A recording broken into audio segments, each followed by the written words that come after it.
નમસ્કાર ખેડૂત મિત્રો, આજે 14 જુલાઈ 2026 મંગળવાર અને ખેડૂત સેવા ચેનલમાં આપ સૌનું હાર્દિક સ્વાગત છે. જો તમે અમારા ચેનલ પર નવા હો તો ચેનલને સબસ્ક્રાઇબ કરો અને વિડીયોને અંત સુધી જરૂર જુઓ.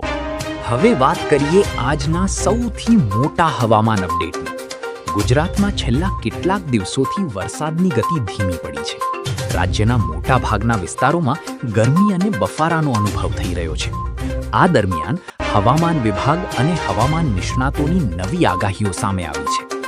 બીજી તરફ હવામાન નિષ્ણાત પરેશ ગોસ્વામીના જણાવ્યા અનુસાર પ્રશાંત મહાસાગરમાં સક્રિય વાવાઝોડાની અસર ઓછી થતાં અરબી સમુદ્ર અને મોન્સૂન ઓફશોર ટ્રફ ફરી સક્રિય બનશે. તેના કારણે 15થી 20 જુલાઈ દરમિયાન દક્ષિણ ગુજરાતના સુરત, નવસારી, વલસાડ, વાપી, ડાંગ તેમજ સૌરાષ્ટ્રના દરિયાકાંઠાના વિસ્તારોમાં છૂટાછવાયા વરસાદી ઝાપટાથી લઈને મધ્યમ વરસાદની શક્યતા છે.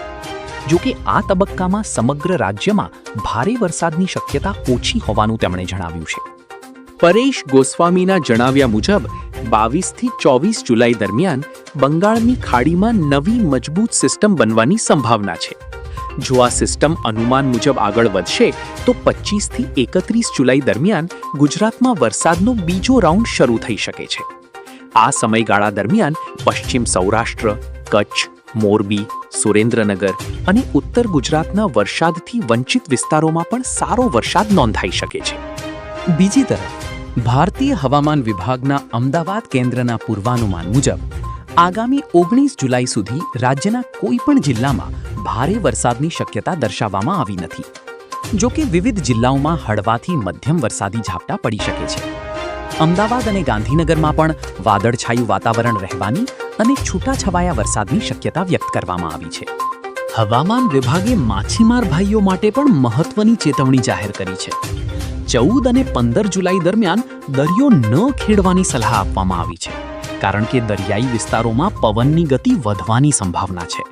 આ દરમિયાન રાજ્યમાં એક અન્ય મહત્વપૂર્ણ ઘટના પણ સામે આવી છે. જાણીતા હવામાન નિષ્ણાત અંબાલાલ પટેલે આગાહી ન કરવાનો નિર્ણય લીધો હોવાનું ચર્ચામાં છે. વિજ્ઞાન જાથાના ચેરમેન જયંત પંડ્યાના નિવેદન બાદ આ નિર્ણય લેવામાં આવ્યો હોવાની માહિતી સામે આવી છે. હાલની સ્થિતિને જોતા ખેડૂતો અને સામાન્ય લોકોની નજર હવે જુલાઈના અંતિમ સપ્તાહ પર ટકી છે. જો નવી સિસ્ટમ મજબૂત બનશે તો રાજ્યમાં ફરી સારા વરસાદની શક્યતા રહેશે. જો કે હવામાનમાં સતત ફેરફાર થઈ શકે છે, તેથી દર્શક મિત્રોને વિનંતી કે હવામાન વિભાગ દ્વારા જાહેર થતા સત્તાવાર અપડેટ પર પણ નજર રાખો. આવા જ ગુજરાતના હવામાન, વરસાદની આગાહી અને ખેડૂતોને ઉપયોગી સમાચાર માટે ખેડૂત સેવા ચેનલને સબસ્ક્રાઇબ કરો, વિડીયોને લાઇક કરો અને તમારા મિત્રો સાથે જરૂર શેર કરો. આભાર.